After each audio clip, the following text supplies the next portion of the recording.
Feel that power in me. Woo! Feel that power in me. Feel that power in me. Come on, feel it. Feel that power in me. Feel that power in you. Feel that power in you. Feel that power in you and you and you and you and you and you. Feel that power in us. Feel that power in us. Feel that power in us. Feel that power in us. Come on now. Feel that power in us. Feel it now. Feel that power in us. Feel that power in us. Feel that power in unity at Charlottesville.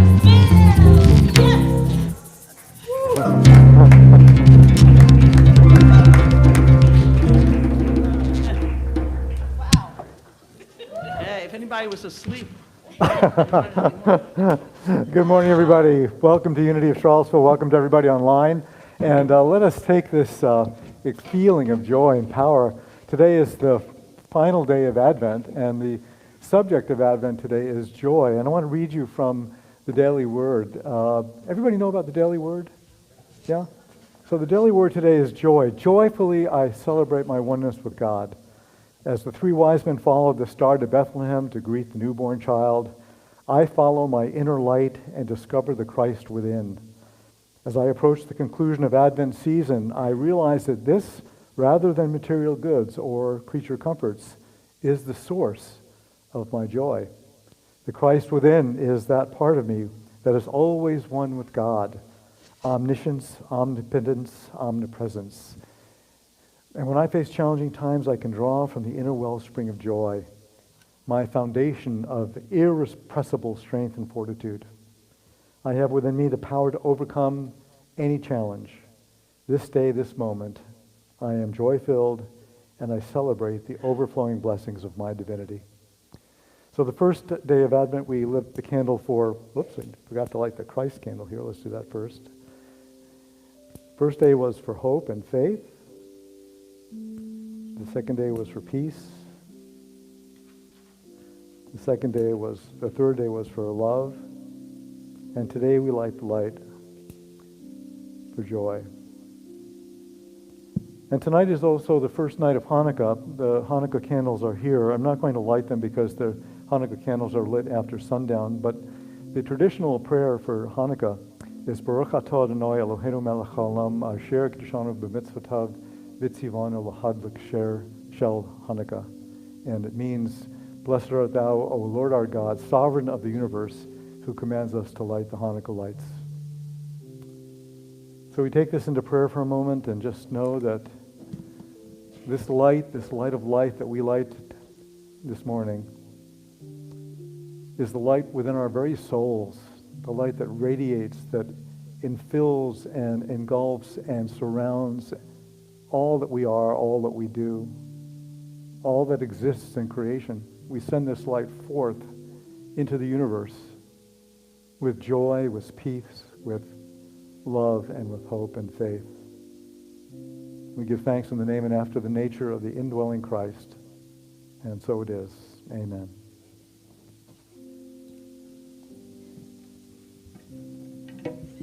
It's a traditional Hanukkah song.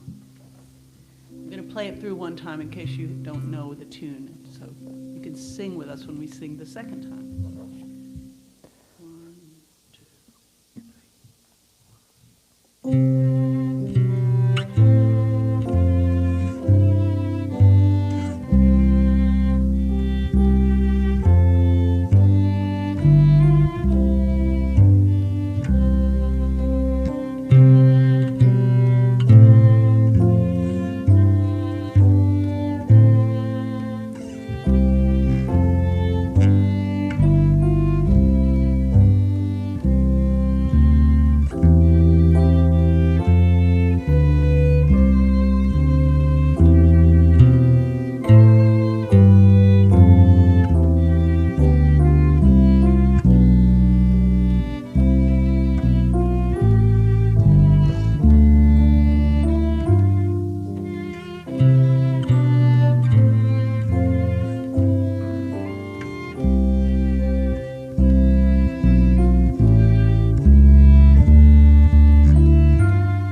Let's now share together our statement of faith.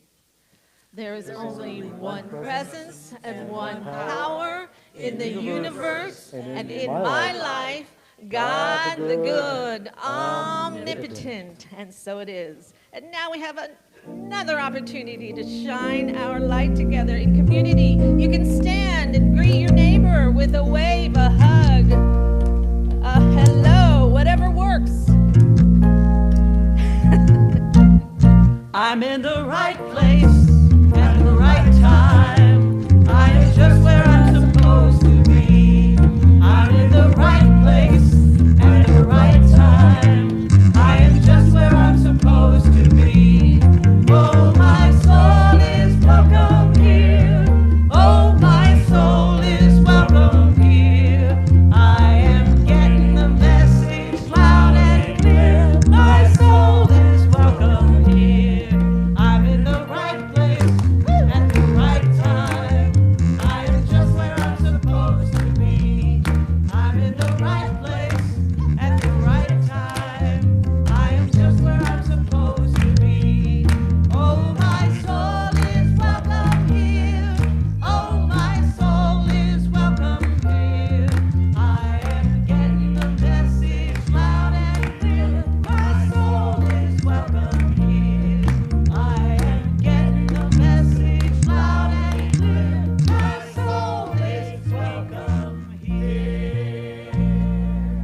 And it is that time. Reverend Mark Boston is in the house in the back, and it's time for the kids to all go to kids' school. Have fun, everybody. And we have lots of announcements this morning. The first is we have hospitality today. Thanks to our lovely Marge Thompson here. And who? Rachel! Yes, thank you both. Right after service, go on down to Fellowship Hall, and we will break bread together. So I want to let you know just about our holiday services. Is this mic on now? Now, there we go. Okay. So this coming Saturday is Christmas Eve, and our Christmas Eve service, our annual Christmas Eve service is at 5:30. It's usually fairly crowded, so it's good to come a little bit early. We have a cast of thousands as usual. We have our candle lighting service. It's a beautiful service, and you'll still have time afterwards to do whatever you need to do after. This is way too hot, the microphone. So we've got it. Okay. Yeah, there you go. My light can't hold me back. All right. Then next Sunday is Christmas Day, and we will have service Christmas Day. We'll have lots of Christmas carols, and I have a special surprise for you on Christmas Day as well. So if you want to come and come as you are, you can wear your pajamas if you like. It doesn't matter. Just come as you are, and we'll have a great time for Christmas Day. And then Sunday, January 1st, which is New Year's Day, we will also have a Sunday service, and we'll be doing our Letter from God ceremony that day. And then the next week, on January 8th, we'll have our Burning Bowl ceremony. For those of you who don't know, the Burning Bowl ceremony, we reflect and we release anything that no longer serves us, behaviors, thoughts, attitudes, beliefs. We write it down, we burn it up in a fire. And then after we come back, since we have this vacuum of possibility, we will also have our White Stone ceremony. And that's where we get to reflect and choose your intentions for the coming year, for 2023. So those are wonderful services. And if you're online and unable to come to the church here in person, we have these holiday bags set up, which has all the ingredients, all the white stones and the tracing, the burning paper and all that stuff. So they're in the office. You can call the church office and find out how to pick them up, or we can send them to you. And Jack, you want to come up?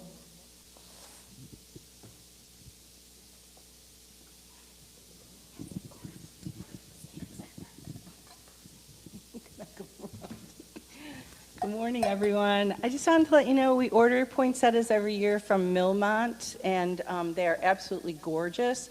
Mine is actually still alive from last year, but they're big, they're beautiful, and they're white. If anybody would like one, I'll be around today. It's kind of the last day to order them because I'm going to go pick them up this week. It's $20, and they grace the stage. It looks beautiful, and then you get to take it home Christmas Day or Christmas Eve. Thank you. Thanks, Jackie. Yeah. And Maria, you look pregnant with announcement. Let's not spread rumors. There's nothing under here. It's not a miracle birth happening. Okay.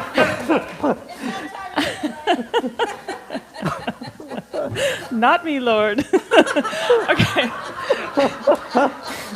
That is not what the announcement is. So before you go to lovely hospitality, wouldn't you feel really good if you earned your hospitality moments? I'm looking for like 6-8 people to come stay right after the service. We have all the ingredients ready to set up for our Christmas Eve service. It should take 20-30 minutes, and it's going to get us ready for the Christmas Eve service. And just so you know, I'm locking the doors at the back, so feel free to volunteer, because if people don't volunteer, we're not unlocking the doors. Go in peace. So it is time to remind you to shop Amazon Smile for all of your holiday shopping. Visit smile.amazon.com on your web browser. Sign in with your Amazon.com credentials. Choose Unity of Charlottesville to receive donations. And hello, book lovers. Reverend Patricia, sorry, Patricia, I know you're probably on there. Reverend Patricia has graciously donated books from her personal library to Unity of Charlottesville. They will be available in our lobby. Please leave your donation in the love offering box. We will have our first congregational community meeting on Sunday, January 15th, and it will be facilitated by Reverend Stephanie Sy. She is a longtime Unity minister. She's also a certified life coach. The work is on the beloved community, and we will, as a community, get to have a conversation about what it is we want to be, who we are, who we've come here to be as a spiritual community. So the Unity will be providing lunch. I hope everybody will come to that. It'll be a very exciting conversation, I think. And as always, we have our Wednesday midweek prayer service. Wednesday night, 6:30 to 7 p.m. on Zoom. Very powerful group. Winter starts on Wednesday, and that means weather possible. So if you're not signed up for receiving our text alerts, please call the church office or email the church office and give us your updated mobile phone. I think last year we sent out maybe one text for one weather day. We don't overuse it. So if you'd like to receive texts about whether there'll be church or not, or what the weather's doing for church, we'll send you a text if you give us your cell phone. And I want to thank all the elves that helped last week to set up the decorations around the church. It was Gene Stanborough and the Boston family, and I know Christy and Michael Yunkin were there, and who else was there that I didn't mention that helped out last week? Yeah. Well, thank you all just for helping to beautify the church. Thank you very much. And we will have... we'll be able to decorate our star. On Wednesday night, we had our service of remembrance where we decorated the tree with the people that we love, either people who have passed or people that we can't be with this Christmas. All of the stars here have the names of people that are deeply loved and remembered. And if you would like to add your star to the tree, we'll have, during our meditation today, you'll be able to do that. Did anyone pick up a star when you came in the sanctuary? Anyone not get a star? Okay, so we'll do that during the service. And now let's spread our joy and our light by sharing together our mission statement. Unity of Charlottesville empowers everyone to express their unique divinity, making a positive difference in the world.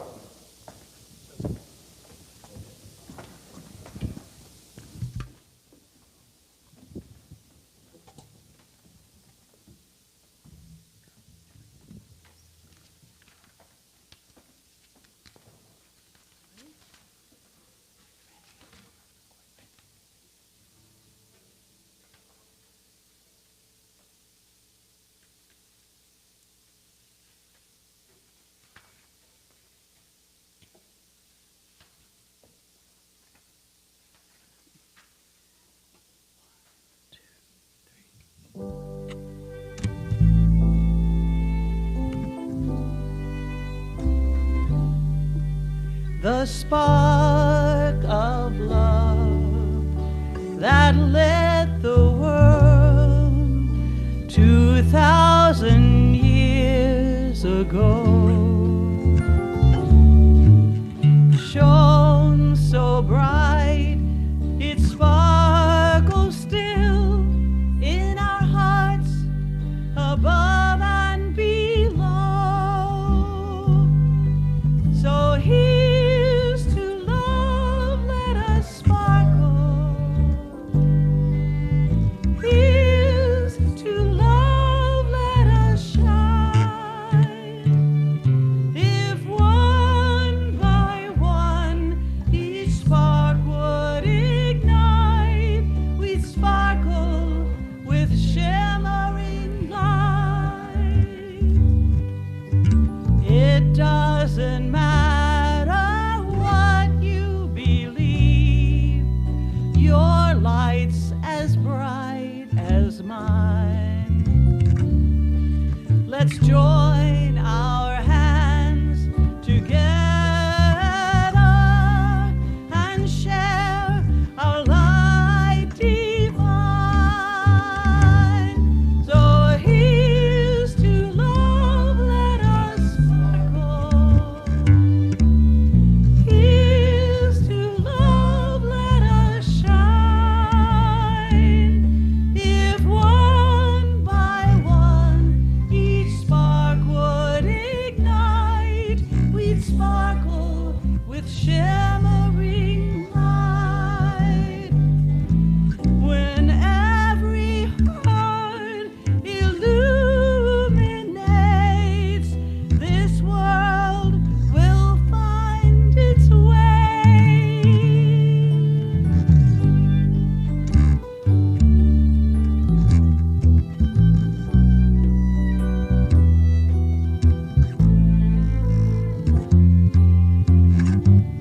We will twinkle like a starlit sky together, you and I. Sing. So here's to love, let us sparkle. Here's to love, let us shine. If one by one each spark would ignite, we'd sparkle with shimmering light. Sparkle with shimmering light. With peace, with love, with light.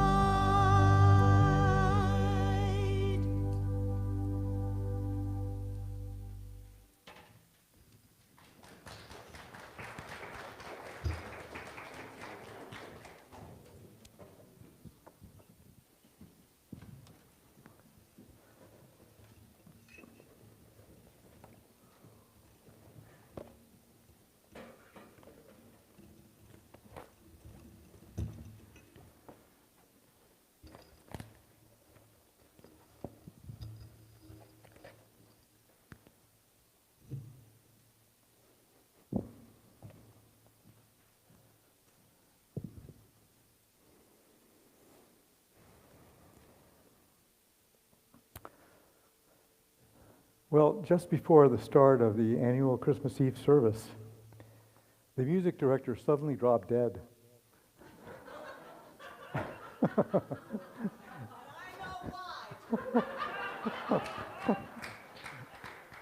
Everyone looked around to see who would play music for the services because the full house was already there. Everybody was already in attendance. So the president of the board looked at the vice president of the board. They didn't know what to do. And suddenly from the back of the sanctuary, one of the congregants yelled out, "I have a dog who can sing and play the piano and knows all the hymns and makes the best music. And when she plays, just everybody is just so happy and full of joy." So the president, the vice president, they looked at each other. They were rather desperate. So they invited the dog to come up on stage. And the dog started playing the music and singing and playing the hymns, and everyone was clapping, and pretty soon the whole place was up on their feet. They were just having such a great time with the music. And so after the service, the board president called over the dog's owner and said, I'd like to have your dog as our new music director. And they started filling out the new contract, and just as they were about to sign the contract, this huge dog ran down the sanctuary and picked up the piano-playing, hymn-singing dog and carried her out of the sanctuary. The board president said, what just happened? And the dog owner said, that's the dog's mother. She wanted her to become a doctor.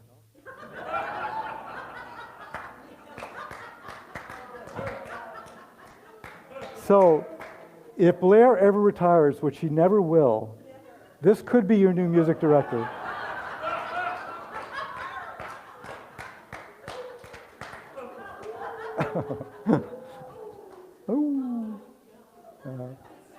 So, we approach the darkest day of the year. This Wednesday is winter solstice, and it's amazing that at this time of year when things are darkest, that we celebrate. All of these festivals and all these holidays revolve around light. So on December 8th, earlier in the month, was Bodhi Day, the celebration of the day that the Buddha became enlightened.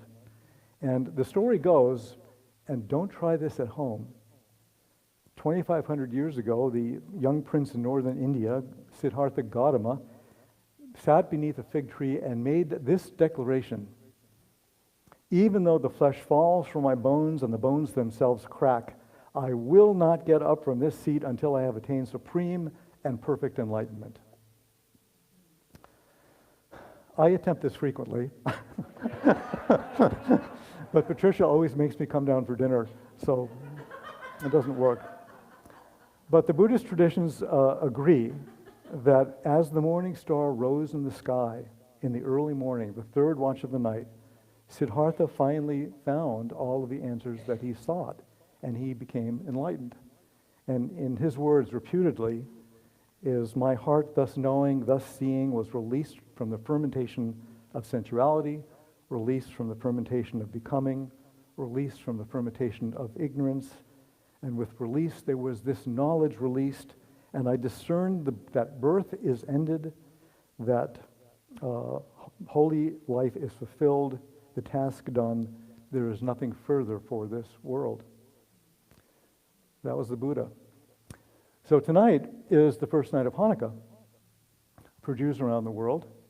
And most of you know, I think, the outward story of Hanukkah. The outward story of Hanukkah is that at around 165 BCE, Israel was occupied by the Greeks, who outlawed their religion and desecrated the temple. And this small band of Jews went up against this mighty army of well-equipped troops, and they won. They defeated them, and they restored the temple.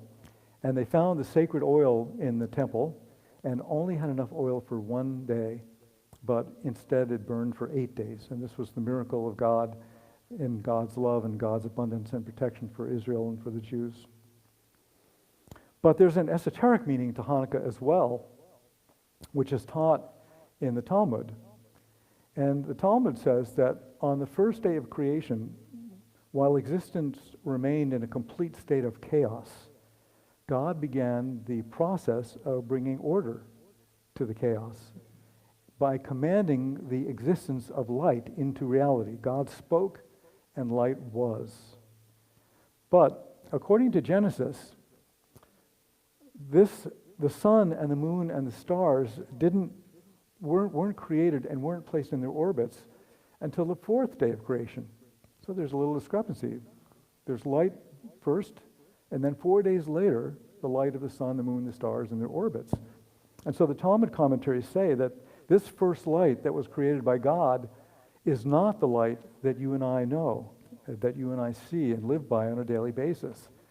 That this light is the primordial light, the hidden light, which is called Or HaGanus, according to the Talmud. And the Talmud explained that this light bathed and illuminated Adam and Eve for 36 hours, during which time they could see from one end of the earth to the other, and meaning esoterically that the inner wisdom and purpose of life was revealed and displayed to all humankind just for 36 hours. But then Adam and Eve ate from the tree of knowledge, and God wanted to remove this intense light and hide it away until some further time in the future. We don't know when. And all this so that duality could exist and the evolution and purpose of the universe could unfold according to God's plan. This is according to the ancient rabbis. So according to these rabbis, the original light of creation is symbolically hidden in these 36 candles of Hanukkah, representing the 36 hours that God revealed primordial light to humankind. And so throughout the 8 days of Hanukkah, observant Jews light a total, over those 8 days, a total of 36 candles. So each night, tonight, for example, we would light one candle and then another one, and then 1 plus 2, and then 1 plus 3, and then 1 plus 4, and so on, until all 36 candles are lit. And the commentaries say that ever since the primordial light was hidden, we yearn for it, we search for it, we pursue it in prayer and study and meditation, and yet even in our darkest hours, we can access a glimpse of the memory of that primordial light. And we can remember this through the contemplation and the lighting of the Hanukkah candles. That's the esoteric meaning of Hanukkah. But there's another idea about the 36, the number 36. It's in sacred numerology of the Kabbalah.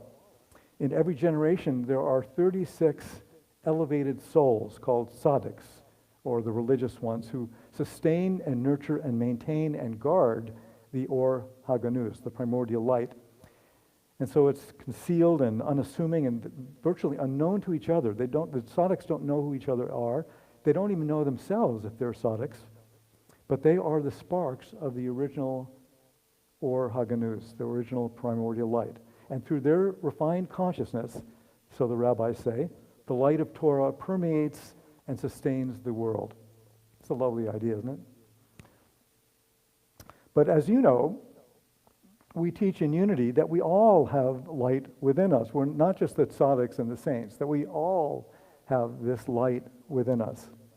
And in one of my very favorite teachings of Jesus, he reveals to us our true identity and our true responsibility when he says that you are the light of the world. A city that is set on a hill cannot be hidden, nor do they light a lamp and put it under a basket but on a lampstand, and it gives light to all those who are in the house.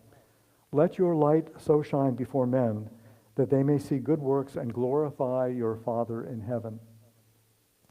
So I think what Jesus is saying here is that if we don't let our lights shine, we're not living fully. We're being stingy. We're being stingy to ourselves, and we're being stingy to others as well. So then we have the Christmas story. The Christmas story has so many allusions and allegories to light. You know, the light appears to Mary and to Joseph and to the shepherds in the form of angels. The wise magi follow a light, the bright star, which leads them to the Christ child, who represents light also, represents the light which the Gospel of John describes as all things were made through him, and without him nothing was made that was made. In him was life, and the life was the light of men. And the light shines in the darkness, and the darkness did not comprehend it. So light is a huge, huge part of our Christmas celebrations. And that's one of the things that we'll do next week is we'll light our 12 power candles, the light that represents each of the divine qualities that are within us. And then the last important cultural holiday, more of a secular holiday this year, is Kwanzaa, celebrated by many African Americans from December 26th to January 1st. And Kwanzaa was created by Dr. Maulana Karenga in 1966 after the Watts riots in Los Angeles to inspire and empower African Americans through the celebration of family and community and culture and traditional values. Karenga was a professor and a chair of Black Study Program at California State University in Long Beach. And he took inspiration from the harvest celebrations from West and Southeast Africa. And one of the core elements of Kwanzaa is the affirmation of 7 social spiritual values called Nguzo Saba. And they are unity, self-determination, collective work and responsibility, cooperative economics, purpose, creativity, and faith. And again, the symbol of the core elements is light. the lighting of 7 candles representing each one of those principles that is done over the course of 8 days. So in many spiritual traditions, the spiritual evolution or spiritual journey is about an actual and literal transformation of our physical bodies into our light bodies. And this has different names in different traditions. So in the Christian tradition, we call it the resurrection body or the glorified body. St. Paul called it the celestial body or the spiritual body. In Sufism, it's called the most sacred body. In Taoism, the diamond body. In Tibetan Buddhism, it's called the light body or the rainbow body. In Tantric yoga and some other schools of yoga, it's called Vajra body or the adamantine body or the divine body. Kriya Yoga calls it the body of bliss. Gnosticism calls it the radiant body. The alchemists call it the glory of the whole universe or the golden body. And the Hermetic corpus calls it the immortal body. Rosicrucians call it the diamond body of the temple of God. Ancient Egypt called it the luminous body. And Persia called it the indwelling divine potential. And Zoroastrians called it the perfect body. And in Unity, Charles Fillmore called it the regeneration, the spiritualized body. And Fillmore said that the body that is formed in the regeneration absorbs the substance of the body of flesh and makes out of it a new body in divine order under the law of the Christ mind. This was in the Atom Smashing Power.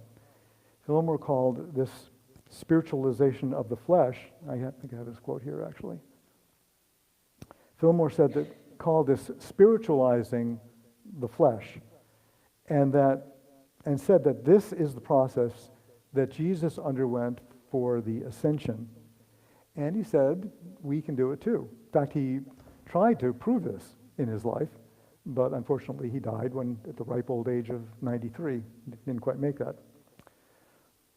The implication here is that, according to Fillmore, that in the regeneration, our vehicle of consciousness is no longer carbon-based biological flesh. Rather, it's composed of a finer and more ethereal energy substance.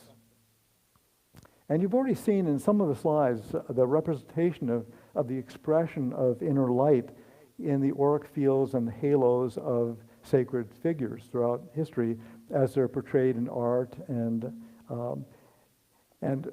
this is an example of some of them. You know,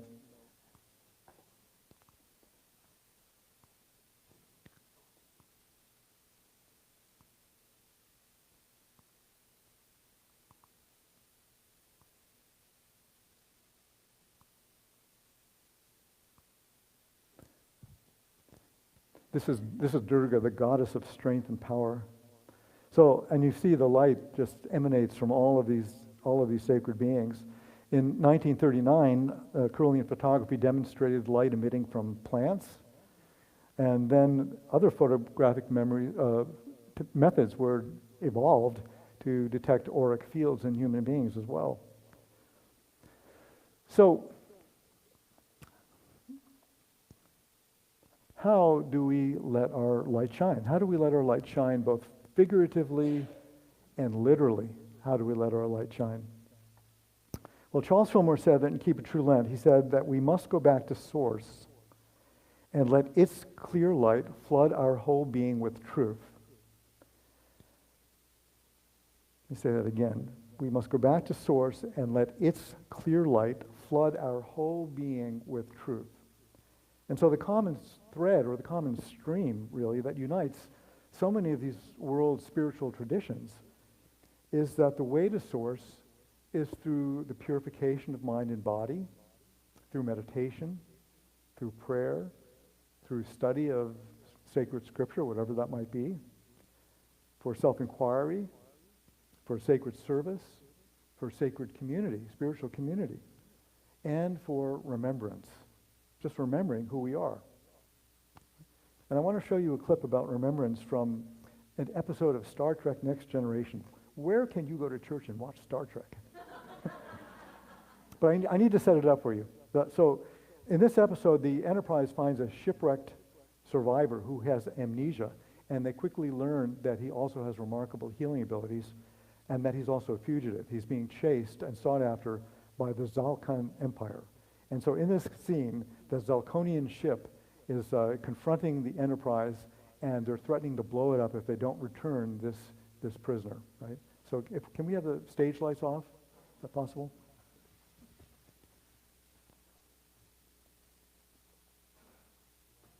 It's come back to me, Beverly. I know who I am. What I am. Ready all weapons. You will no longer harm these people, Sunad. Fire upon that ship. Do not be afraid. I won't hurt you. Kill him, Captain. He's evil. You could learn from these people, Sunad. They do not fear me. They don't know how dangerous you are. You and the others like you. That is what you and the other leaders have maintained for generations, but it is not true. Captain, my species is on the verge of a wondrous evolutionary change, a transmutation beyond our physical being. I am the first of my kind to approach this metamorphosis.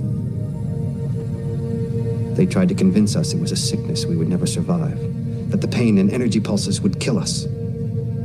They claimed we were dangerous, so they destroyed anyone who exhibited the signs of the transfiguration. We were protecting our society. By murdering us, you saw the mutations as a threat to your authority. You were terrified of something you couldn't understand. Some suspected that what was happening to them was not evil. 4 of us decided to flee Zelkan and let the metamorphosis take its course. You hunted us down, killed the others, but I survived. With the help of kind and generous people.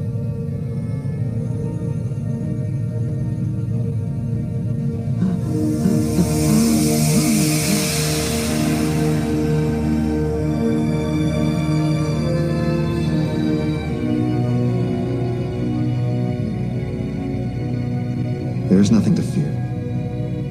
You can join me. All Zalconians can. Let me show you. Don't touch me. As you wish.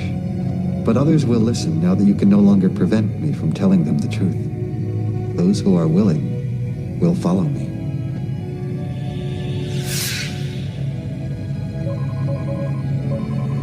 Sunad is back aboard the Zalconian vessel, Captain.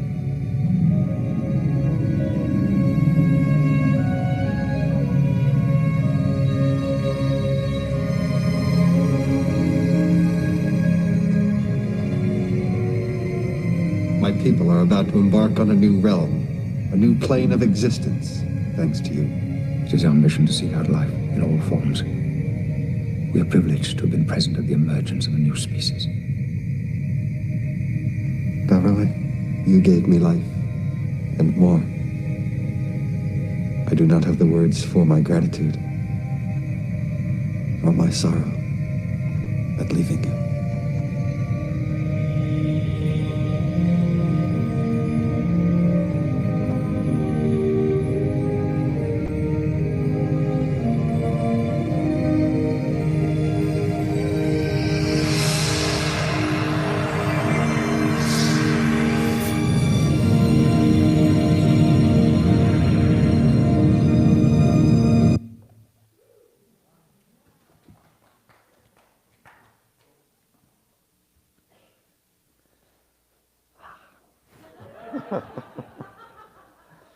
So, you know, the clip begins with John Doe remembering who he is.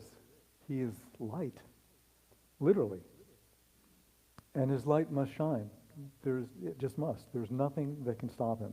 Nothing can prevent his metamorphosis, his transformation on his spiritual and evolutionary journey.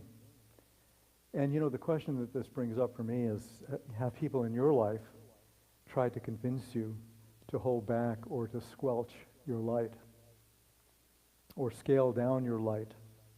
Have they told you that something is wrong with you? Have they told you that you're evil, that you're not good enough, that your ideas and beliefs are too different, that they're not yours or not theirs? And have they tried to diminish you or make you feel unworthy? Or have we done that to ourselves? How many times do we do that to ourselves? And I know also that sometimes we simply cannot resist letting our light shine. It's impossible not to let our light shine sometimes. And I was thinking about a woman that Patricia and I met many years ago. We were visiting New York, and we went to the Unity Church in New York. And we met Annie Pearl Jones. Annie Pearl Jones was in her late 80s, and she took a bus to the Unity Center every Sunday. 2 buses it took to get from the Bronx to New York. It took her about an hour each way. She was in her late 80s. She was a licensed Unity teacher. She was a prayer chaplain, and in her spare time, she helped the local community center teaching art to seniors. And this woman was radiant. She was a radiant light. There was nothing that she could have done to suppress that radiant light that she was. And I think there are people like that we all know. I think there are people right here, right now in the sanctuary that you know that are that radiant light. And so I would assert to you this morning that sometimes letting our light shine, we just can't avoid it. It's irresistible. But sometimes it's a conscious choice. We can choose to play big. We can choose to go for our dreams. We can choose to be stingy with our light. That's a choice.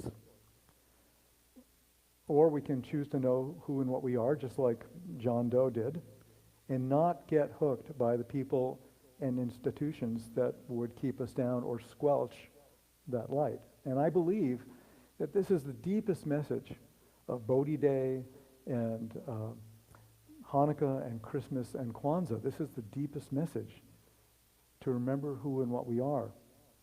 And so we have this beautiful Christmas service next Saturday at 5:30. But since this is the first night of Hanukkah, I want to read to you a Hanukkah story. This is actually a true story. It's written by Dr. Blair Grubb, called "It Should Again See Light." And in order to do that, I'm going to have to do my story thing here. Just a minute.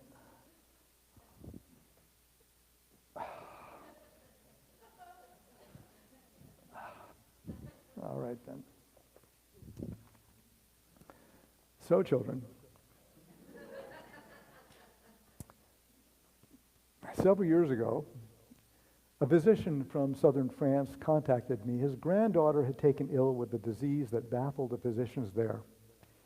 He called after reading several of my articles on disorders of the autonomic nervous system. And I collaborated him by telephone and by fax, directing the diagnostic testing, and finally prescribing a course of therapy. And during the next several weeks, the child made a seemingly miraculous discovery. The doctor gave me his heartfelt thanks for helping him save his granddaughter's life, and told me to visit if I ever visited southern France. Years later, I was invited to speak at a large international symposium that was held in Nice. I sent word to the French physician, and he invited me to have dinner with he and his wife. And in our after-dinner conversation, the wife asked me if I was Jewish, and I said yes. She seemed particularly interested in the story and the ritual of Hanukkah. And so when I answered all her questions, she said, "I have something I want to give you." She disappeared and returned several minutes later with a package wrapped in a very old and very worn-out piece of cloth. And she said, "When I was a little girl of 8 years old, during the Second World War, I had a Jewish girlfriend named Jeanette. And one morning when I went to her house to play, I saw Jeanette and her family being forced at gunpoint into a truck by the Gestapo. I learned later that they were rounding up all the Jews in our village and taking them away. I ran home and told my mother what had happened and asked where Jeanette was going. 'Don't worry,' she said. 'Jeanette will be back soon.' And then I ran back to Jeanette's house only to find that the other villagers were looting her home of valuables, except for the Judaic items which were thrown into the street. As I approached, I saw an item from Jeanette's house lying in the dirt, and I picked it up and I recognized it as an object that Jeanette and her family used during Hanukkah. In my little girl's mind, I said, 'I'll take this home and keep it for Jeanette till she comes back.' but she and her family never returned. And since that time, I have kept this package hidden. Over the last 50 years, the only person who knows about it is my husband. And when I found out what really happened to the Jews and how many of the people I knew collaborated with the Nazis, I couldn't bear to look at it.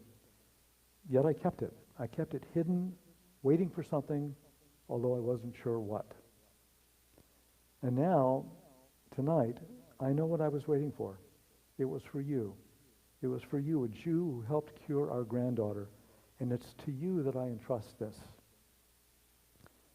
Her trembling hands set the package in my lap, and I slowly unwrapped the cloth from around it, and inside was a menorah, unlike one I had ever seen before, made of solid brass and at least 100 years old. As I held the menorah and thought about what it represented, I began to cry. And then I thanked her, and with such sweet sadness and compassion, she said, "It should once again see light." This Hanukkah, the old menorah will once again see light. And as I and my family lit it, we will say a special prayer in honor of all those whose lights were extinguished by the darkness and ignorance of the Holocaust, and for all those whose memories it represents. We will not let its lights go out again. And I think that's our mandate for Christmas and Hanukkah, to not let our lights go out, and in fact, to let our lights shine. So let's prepare for meditation.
Lead me into the light.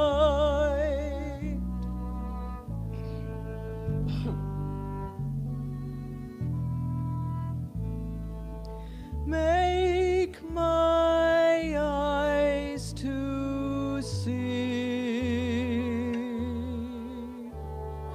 all that I can be.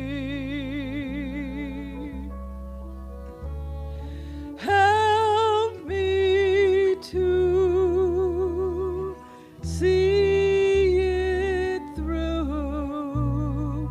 Lead me into the light.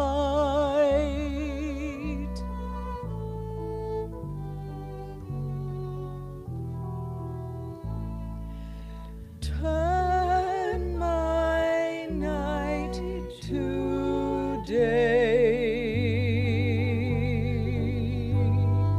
Take the hurt away.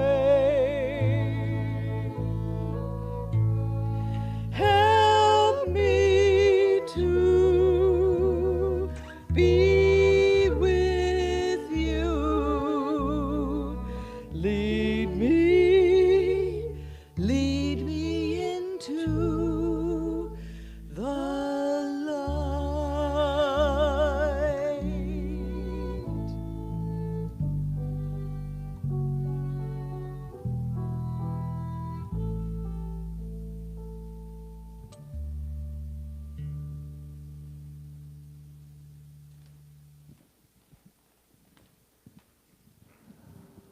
So let's continue in this time of meditation this morning.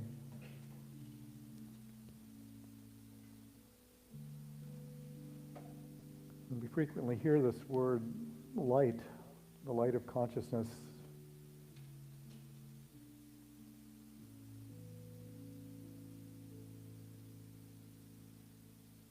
And in those times when we're feeling upset or anxious,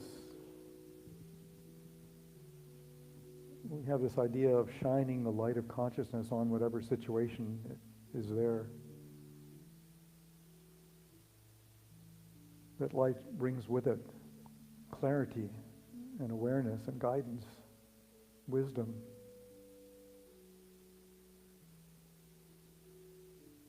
That light is the very essence of who we are, in our heart of hearts, in our core of our being.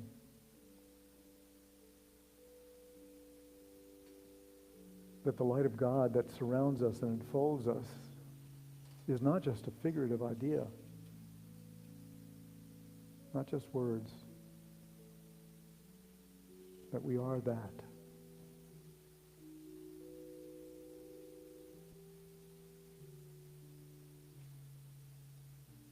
So I invite us just to take this in a moment of silence.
When we think of our loved ones, those that have either passed on or those that were not able to be with us here, either maybe some other part of the world or some other part of the country or just because of the pandemic. This is how we decorate our Christmas tree, our tree of love in our sanctuary. So if you have a star that you've taken when you came in the sanctuary this morning, if you'd like to write the names or name of a loved one on the star, I want to invite you to do that with a soft focus. And then when you're ready to just come up and hang your star on the Christmas tree, and you want to be very careful of the wires that are up here, and we don't want you falling off the edge, so just be very mindful when you come up.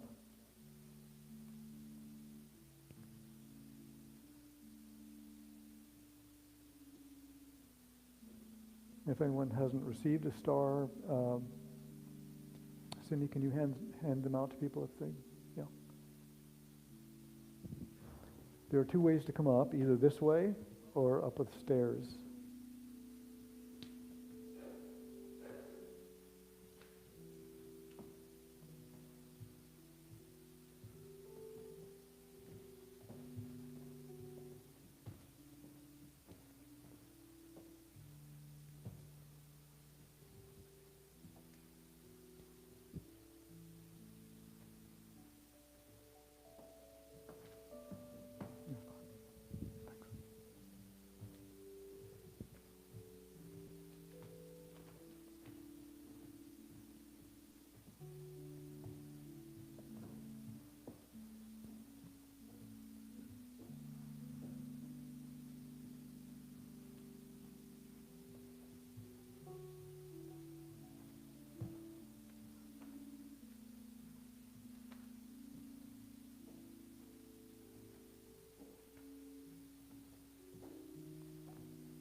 so throughout this holiday season, when we see this tree of love in our sanctuary, we know that each and every star represents so many lights of loved ones that we are either here or passed on, that fill our hearts with light, with love, with remembrance.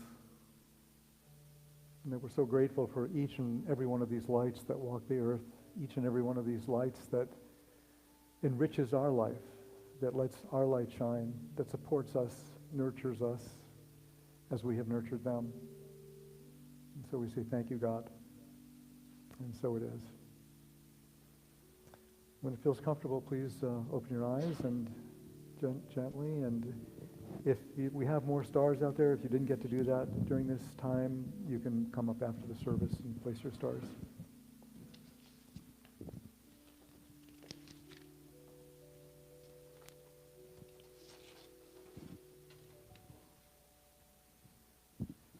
So we thank you, Reverend Don and Blair, for continuing to choose to express your light and manifesting your light in all of the myriad ways that you share your talents and your gifts. We are so blessed.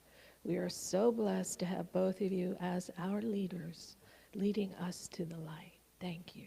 Thank you, thank you, thank you. Thank you. So it is that time where we have an opportunity to give back a portion of all the light and the joy we have been blessed to experience here today. But before we do that, I'd like to welcome anyone who might be here in the sanctuary for the very first time today. Anybody here for the first time? Okay. Hi. Hi. Would you like to share your name? I think I met you beforehand. Is it Mike? Hi, Mike. Welcome. We're so glad to have you. Mike is a friend of Blair's? I've seen him in about 10 years. But. Oh, welcome, Mike. We're so happy to have you. Isn't she amazing? And if there's anyone online that's visiting with us for the first time, we welcome you too. And if you can, if it's possible for you, come on and join us in the sanctuary sometime. We'd love to meet you face to face, live. So there are many ways to give to Unity of Charlottesville. Online, text to give, the U.S. mail. Oh, text. We have our text number right here, 844-636-0061. You just text that number, put in the amount you'd like to donate, and you send it on in. Or you can, Rini has our butterfly net, and she'll be coming around with our butterfly net, and you can put your monetary gifts into the butterfly net. We're very grateful to all of you. And again, we're grateful for not just your financial offerings, your monetary offerings. We are grateful for you just continuing to show up and to be here with us in spiritual community and love here at Unity of Charlottesville. We are grateful for your time, for your talents, for your many, many multitudes of gifts that you give to us continually. Thank you so, so much. We would not be here if it weren't for you. Thank you. We love you all. So let us bless our tithes and offering. Divine love, as me, blesses and multiplies all that I have, all that I give, and all that I receive.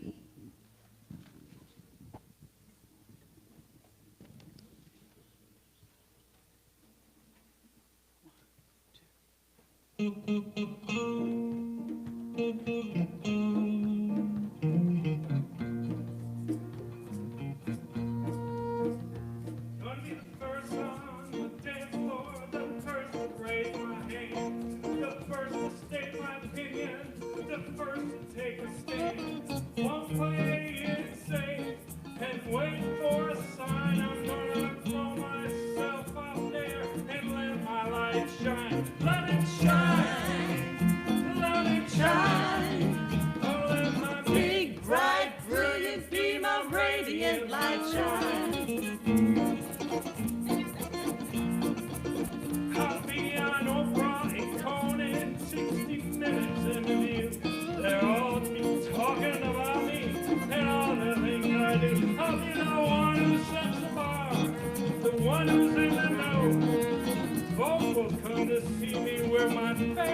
friends will go.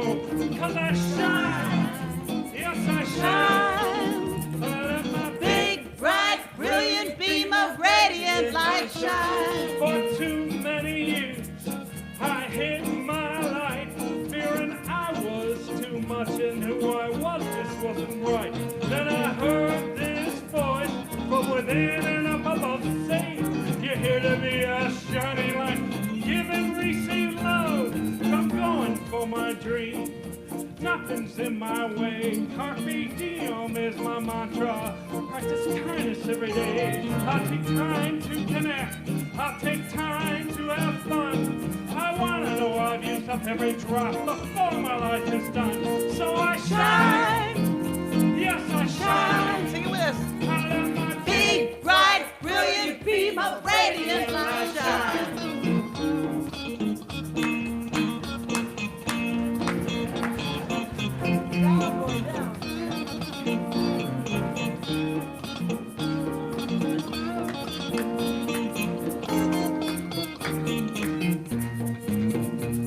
For too many years I hid my light, fearing I was too much and who I was just wasn't right. Then I heard this voice from within and up above saying, you're here to be a shining light and give and receive love. I am a person of power, a person of grace. The life that I've lived is never a wrinkle on my face. And I love myself so I can love you too. And I know when we're connected there ain't nothing we can do. So let's shine, let's all shine. Let's let our Big, bright, brilliant beam of radiant light shine. see it shine. Yes, you Shine. see it. Big, bright, brilliant beam of radiant light shine. Watch me shine. Oh, Shine. Big, bright, brilliant beam of radiant light shine. shine. Let's all shine. Let's let our big, bright, brilliant beam of radiant light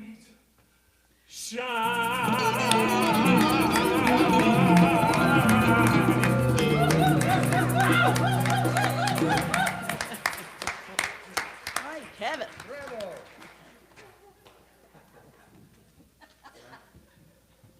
So we want to bless our love offerings and tithes. We want to bless. Yes, we want to bless. We really want to. Is it on? No, it's not. Anyway, let's welcome our children up. Come on down, kids. We are walking as the light of God. We are walking as the light of God. We are walking as the light of God. We are walking as the light of God.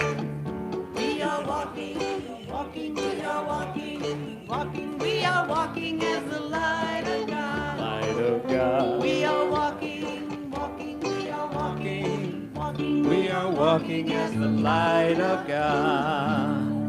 Well, happy Sunday, everyone. Today's topic was joy. And to experience, well, I think we all want to experience whole and intentional lives. And to do that, we must first awaken the Christ consciousness within. And we illustrated that today by breaking out the Jacob's Ladder story. Now, I know that that's not a traditional Christmas story, but it is one of the more important stories that help to illustrate the point that we're trying to make today. Does anyone have any thoughts on that? Morgan?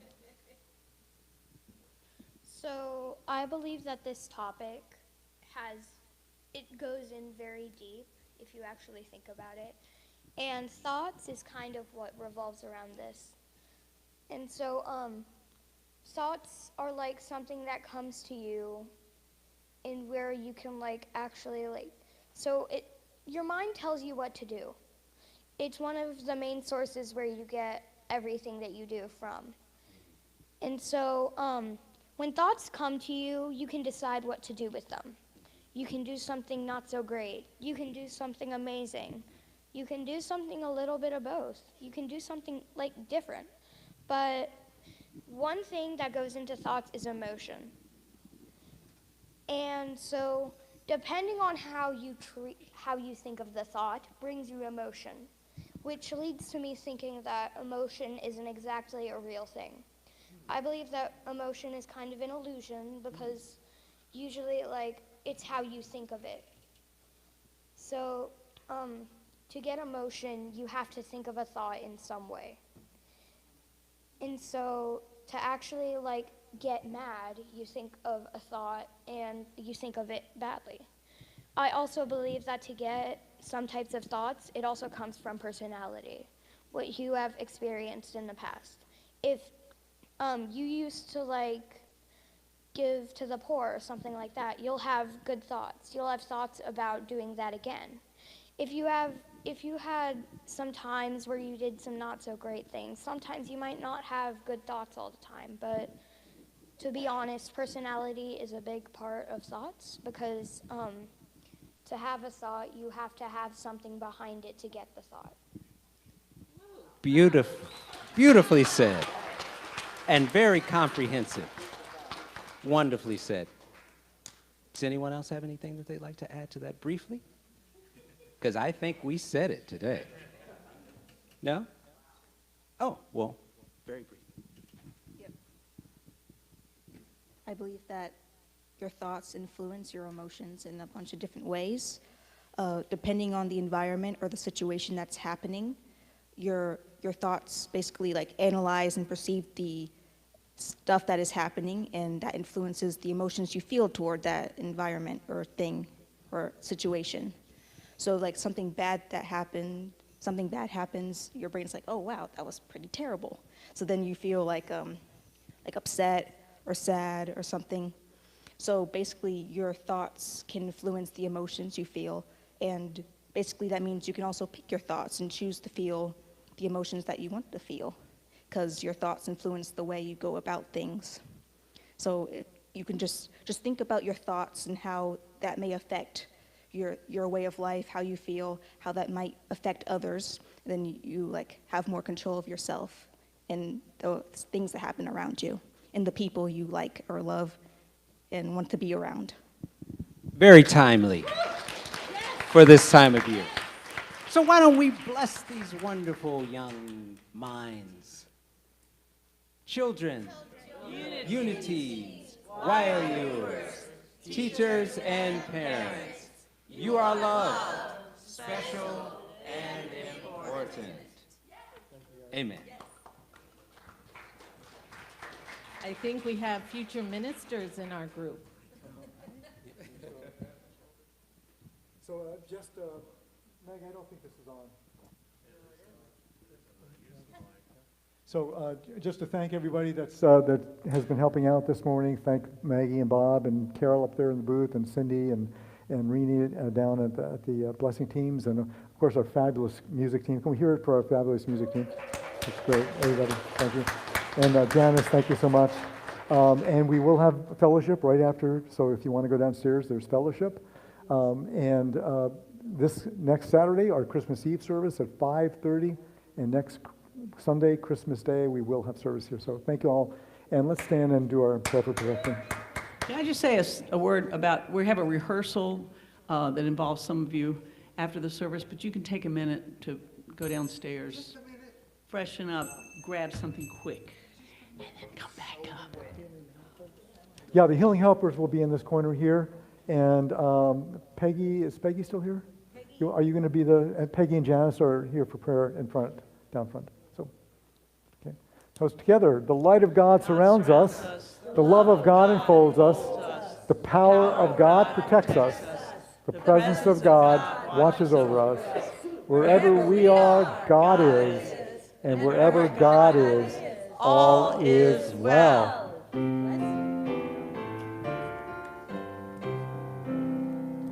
Let there be peace peace on earth, and let it begin with me. Let there be peace on earth, the peace that was meant to be. With God as Creator, united all are we. Let us walk with each other in perfect harmony. Let peace begin with me. Let this be the moment now. With every step I take, let this be my joyous vow. To take each moment and live each moment in peace eternally. Let there be peace on earth, and let it begin with me. Let your light shine today, and Merry Christmas to everybody.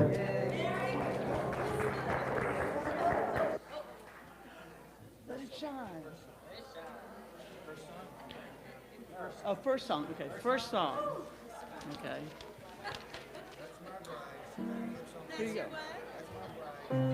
go.